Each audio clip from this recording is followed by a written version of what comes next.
योग वशिष्ठ का ये सूत्र कहता है, When you do your work, do it without attachment, even as a crystal which reflects the object before it, but is not affected by them.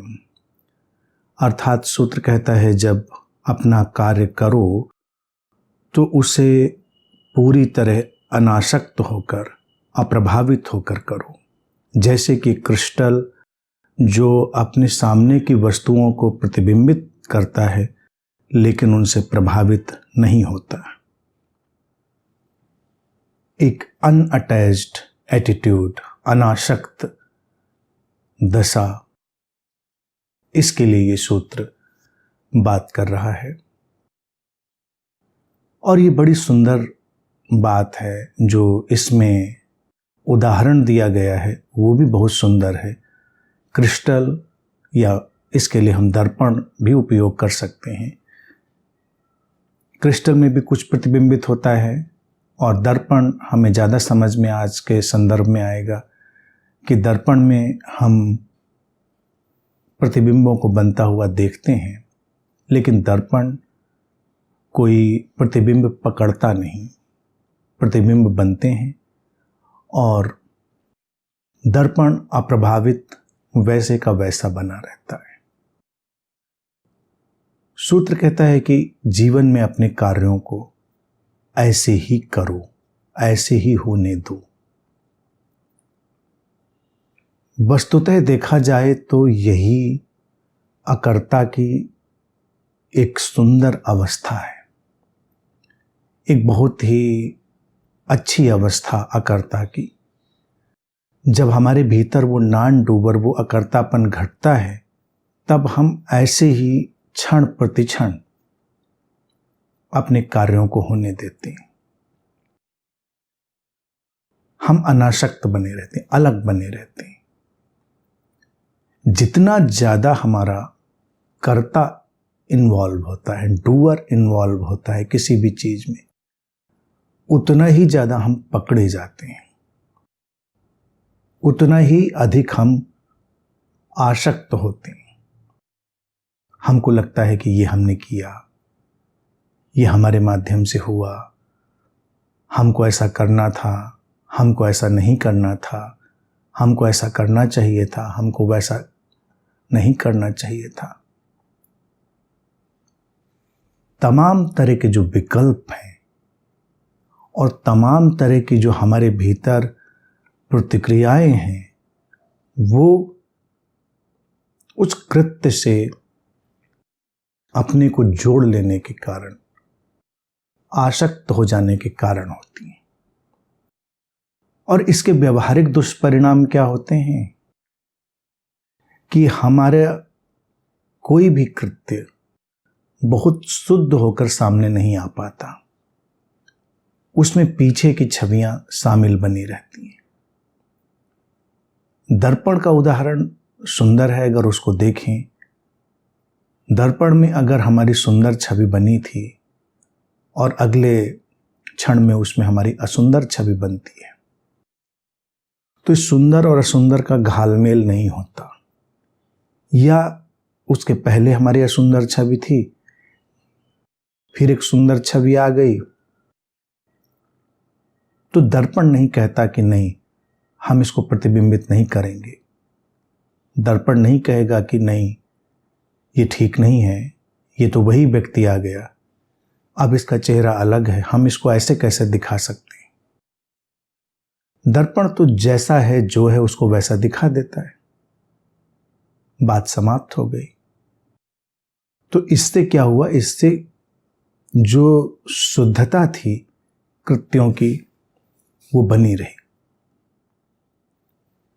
हमारे कृत्यों में जो अशुद्धता प्रवेश करती है, वो अशुद्धता इसीलिए प्रवेश करती है क्योंकि हम पहले की छवि से इतना प्रभावित होते हैं कि नई छवि के साथ सामंजस्य नहीं बिठा पाते। और संसार में सारे उपद्रव की जड़ यही है।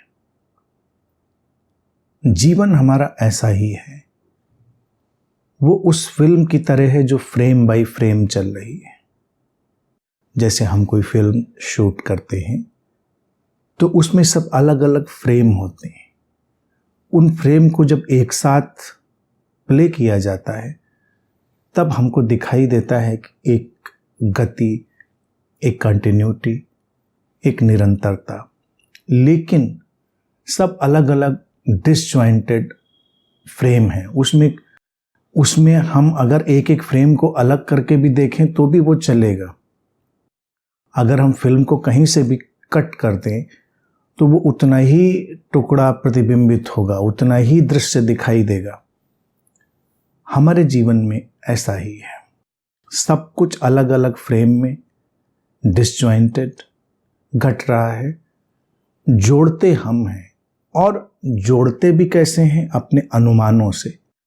अगर हम एक अंतर्निहित अंतर संबंध, जो इंट्रिंसिक इंटरकनेक्टेडनेस है, उसके अनुसार चलें तब तो सब अंतर संबंधित है, कोई समस्या नहीं है। लेकिन हम उससे नहीं चलते, हम एक अपना ही जोड़ बनाने की कोशिश करते हैं। इसीलिए हर व्यक्ति के पास अपने प्रक्षेपण हैं, अपने प्रोजेक्टर्स हैं, उसके पास अपने एडहेसिव हैं, चिपकाने जोड़ने के अपने तरीके हैं, अर्थात उसके अपनी आसक्तियाँ, वृत्तियाँ और अपने ही सब भावनाओं के वेग हैं, और छवियों के बनाने की उसकी अपनी ही संस्कारबद्धता है, कंडीशनिंग है। तो इसीलिए जब भी कोई कृत्य होता है व्यक्ति उससे देर तक प्रभावित बना रहता है। हमारी निंदा हमको देर तक प्रभावित करती है, प्रशंसा देर तक प्रभावित करती है। हम दर्पण जैसे नहीं हो पाते कि बात हटी, जैसे दर्पण के सामने से हम हटे और दर्पण खाली हो गया।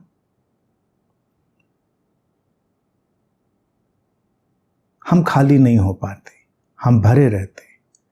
इसीलिए हमारे संबंधों में भी कभी कोई बहुत ऊंचाई, गहराई नहीं आ पाती, क्योंकि संबंध क्षण प्रतिक्षण नए स्वरूप में प्रवेश करने के लिए तत्पर हो सकते हैं। लेकिन हम क्या करते हैं? हम अपनी ही कल्पित, अपने ही द्वारा सोची गई छवियों के साथ ही सब कुछ देखते हैं, और उस देखने के कारण जो नया है हम उसको नहीं देख पाते। नया हमको बिल्कुल भी नहीं दिखाई देता। हम देखते हैं अपनी ही पुरानी सोच की एक निरंतरता। यहां पर मित्र और शत्रु की भी तरलता हो सकती है। मित्र परिस्थितियां बदल जाएं, शत्रु हो सकता है। शत्रु की परिस्थितियां बदल जाएं, वो मित्र हो सकता है। लेकिन हम मित्र और शत्रु को भी बहुत ही फिक्स्ड बना लेना चाहते हैं, और उसी में हम पीड़ित भी होते हैं और जीवन से मात भी खाते हैं। कभी जो मित्र था और शत्रु में बदल गया, तो अब हमें उससे वैसा ही व्यवहार करना होगा। मित्रता शत्रुता का भावनात्मक पहलू यहां पर हमें नहीं लगाना है।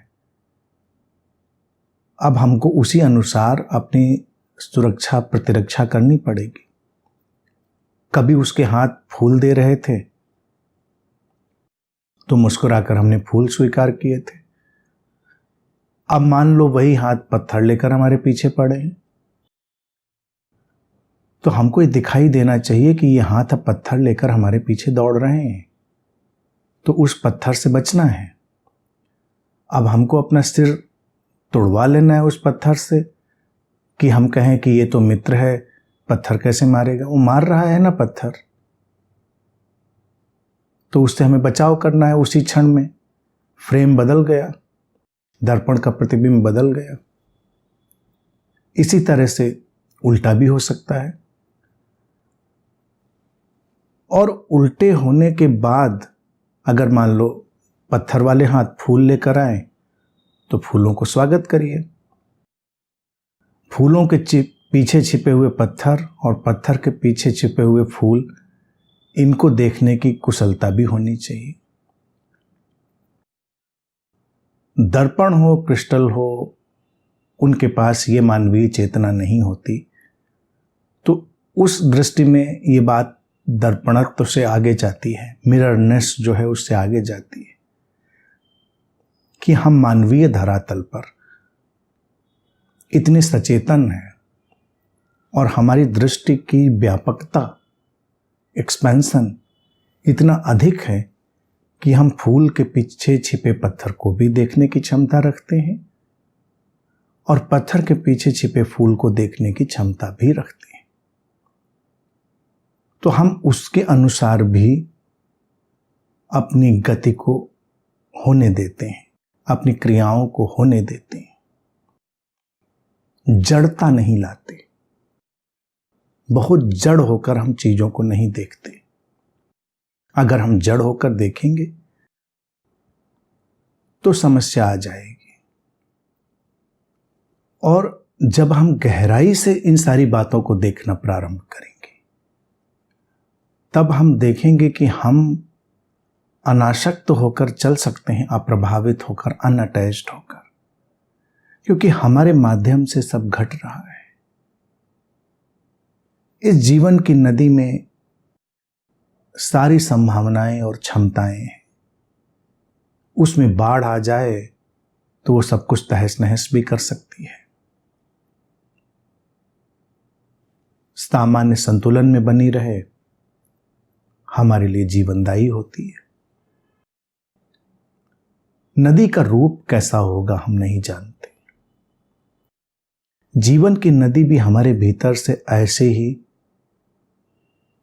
हमारी कल्पना से परे होकर बहती है। तो जब जैसी वो बहे उसके अनुसार बहे।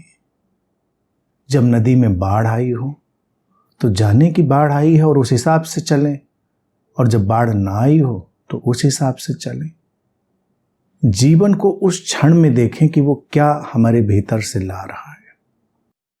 ऐसे अप्रभावित होकर अगर कोई चलता है तो वही अनासक्त होता है, वही पूरी तरह से अकर्ता में जाता है और वही पूरी तरह शांति में जाता है। जीवन अनिश्चित है, अनिश्चितता के साथ बह रहा है। इसीलिए मैं बार बार इस बात को दोहराता रहा हूं कि एक साधक के लिए सबसे अधिक महत्वपूर्ण बात होती है अनिश्चितता की प्रज्ञा में जीना। जो विजडम ऑफ अनसर्टेनिटी है, उस विजडम ऑफ अनसर्टेनिटी से, अनिश्चितता की प्रज्ञा के साथ सहज स्वीकार में होकर चल। अगला पल क्या लाएगा हम नहीं जानते। दर्पण में अगला प्रतिबिंब क्या बनेगा दर्पण नहीं जानता। दर्पण कल्पना भी नहीं करता, दर्पण प्रतीक्षा भी नहीं करता। हम रोज दर्पण में अपना चेहरा देख लेते हैं तो क्या दर्पण हमारा इंतजार करता है? क्या सुबह आए नहीं देखने, शाम को झांका नहीं हमने? ऐसे तो दर्पण इतना भावुक हो जाएगा कि किरच किरच टूट जाएगा। वो भावुक नहीं है। झांक लो जब झांकना है, ना झांको, बरसों ना देखो, उसमें कोई प्रतिबिंब नहीं बनेगा। दर्पण किसी का इंतजार नहीं करता। जीवन का दर्पण भी किसी का इंतजार नहीं करता। हमको लगता है कि हम इतने महत्वपूर्ण हैं कि सारा जीवन, सारे जीवन का दर्पण हमारे लिए बैठा हुआ है। हम क्या करेंगे, हम क्या नहीं करेंगे, एक एक बात का आकलन हो रहा है। जीवन उससे बहुत प्रभावित हो रहा है। जीवन बिल्कुल भी प्रभावित नहीं हो रहा है। जीवन अपने ही ढंग से चलता है। जीवन न संतों से प्रभावित होता है, जीवन न असंतों से प्रभावित होता है। जीवन एक तथाता में है, अर्थात उसका अपने होने का एक परिपूर्ण ढंग है, ऐसा ही है। उसी को हम कहते हैं तथाता। तथाता बुद्ध का शब्द है। इसका अभिप्राय होता है कि जीवन की समग्रता का एक अकल्पनीय स्वरूप इस क्षण ऐसा ही है। किसी भी व्यक्ति की सोच, कल्पना, समझ से परे। दिस इज इट, ऐसा ही है। जो इसको जानता है, जो जीवन की इस विराट व्यापकता को, अकल्पनीय विस्तार को, अनिश्चितता के सारे आयोजन, विपरीतताओं के सारे संगम, द्वंद्वों के सारे संगम, विरोधाभासों की सारी लय को जानता है और उनके साथ समस्वरित होकर, हार्मोनाइज्ड होकर जीता है, वही तथागत होता है। जो ऐसी तथाता में है, बुद्ध उसी को तथागत कहते हैं। इसीलिए बुद्ध के लिए शब्द तथागत भी उपयोग होता है। योग वशिष्ठ का ये सूत्र उसी तथाता की और तथागत होने की ओर इशारा करता है। जीवन से छेड़खानी मत करो। ये मत सोचो कि तुम बहुत बड़े संत हो जाओगे तो जीवन में कुछ अलग अंतर पड़ेगा। ये मत सोचो कि तुम बहुत बड़े पापी हो जाओगे तो जीवन में कोई बहुत अंतर पड़ेगा। जीवन का दर्पण इस सब से बेफिक्र है, चिंता नहीं करता। प्रतिबिंब बनते हैं, मिट जाते हैं, छवियां आती हैं, चली जाती हैं। दर्पण का दर्पणत्व, मिररनेस वैसी ही बनी रहती है, तथाता, एज इट इज नेस। जीवन समग्रता में है, टोटलिटी में है। जो इस टोटलिटी को देखता है वो बस कृत्यों को होने देता है, ना अच्छा ना बुरा, न शुभ न अशुभ। जैसा आया उसके भीतर से उसने तटस्थ निर्लिप्तता से उसे होने दिया। उसका परिणाम क्या आएगा ये वो नहीं जानता। जो परिणाम आएगा वो देश काल समाज की परिस्थितियों के अनुसार भोगना पड़ेगा, क्योंकि देश काल समाज ने अपने नियम, अपने ढांचे बनाए होंगे। उसके जो परिणाम आएंगे सो आएंगे। लेकिन जो व्यक्ति अनासक्त होकर जी रहा है वो बस अपने माध्यम से घटनाओं को, कृत्यों को, क्रियाओं को होने देता है पूरी सचेतनता से। चूंकि पूरी सचेतनता से होने देता है, पूरी निर्लिप्तता से होने देता है, उसका बंधन नहीं बनता, तो कार्यों की शुद्धता बहुत अधिक हो जाती है। वो शुद्धता ही उसे मुक्त करती है। कोई विशेष कार्य किसी को मुक्त नहीं करता। किसी कार्य की एक शुद्ध अवस्था ही व्यक्ति को मुक्त कर देती है। जीवन में ऐसे उदाहरण भी हैं जब किसी ने किसी की हत्या कर दी। हत्या का क्षण इतना समग्र था, उसका दर्शन, उसका अवलोकन इतना समग्र, इतना टोटल था कि वो लौटती हुई जो धारा थी उसने ही व्यक्ति को मुक्त कर दिया। जीवन ऐसे उदाहरणों से भी भरा है कि व्यक्ति ध्यान साधना में लिप्त रहा, सारे सदाचार सब करता रहा, फिर भी उन्हीं दुखों और उन्हीं उलझावों में बना रहा, क्योंकि कृत्य समग्र नहीं था, टोटल नहीं था। दर्पण की हर छवि अपने में टोटल है, समग्र है, पिछली किसी भी छवि से आच्छादित नहीं है, इम्पोज्ड नहीं है। तो ये जो दर्पणत्व है हमारे भीतर, इसको उभारना है, क्षण में जीना है, तथाता में जीना है, अनिश्चितता की प्रज्ञा में जीना है, अनासक्त, अलिप्त, अकर्ता में, और वही मुक्ति है।